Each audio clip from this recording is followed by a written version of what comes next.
எப்போவுமே என்னோட கஸ்டமர்ஸ் எல்லாருமே ஓவர் எக்ஸைட் ஆகுறப்போ, நான் தான் ரொம்ப பயப்படுவேன். பிகாஸ் அவங்க ரொம்ப எக்ஸைட் ஆகி நம்மக்கிட்ட ரொம்ப எக்ஸ்பெக்ட் பண்ணுவாங்க. அந்த டைமில நம்மளால அவங்கள ஃபுல்லா சாட்டிஸ்ஃபை பண்ண முடியல அப்படின்றப்போ, கொஞ்சம் கஷ்டமா இருக்கும் அவங்க டிசப்பாயிண்ட் ஆகுறத பார்க்க. இந்த கஸ்டமரும் அதே மாதிரி தான். ஓவர் எக்ஸைட்டடா இருந்தாங்க. எனக்கு அது ஒரு ஸ்டேஜில வந்து பயமா மாறிடுச்சு. அவங்க கிட்டயே நான் வந்து இத மென்ஷன் பண்ணிட்டேன். இந்த மாரி ரொம்ப எக்ஸைட் ஆகாதீங்க. என்னோட மோஸ்ட் ஆஃப் தி கஸ்டமர்ஸ் வந்து இந்த மாரி எக்ஸைட் ஆகி அப்புறம் கொஞ்சம் டிசப்பாயிண்ட் ஆவாங்க அப்படின்ட்டு சொல்லியிருந்தேன். அவங்களுமே இல்ல எனக்கு உங்க மேல நம்பிக்கை இருக்கு.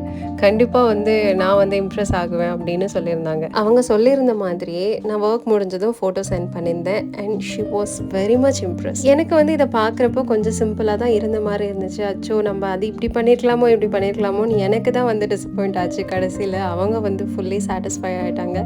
அண்ட் இந்த கேக் எப்படி இருக்குன்றத மறக்காம சொல்லிடுங்க. பாய்.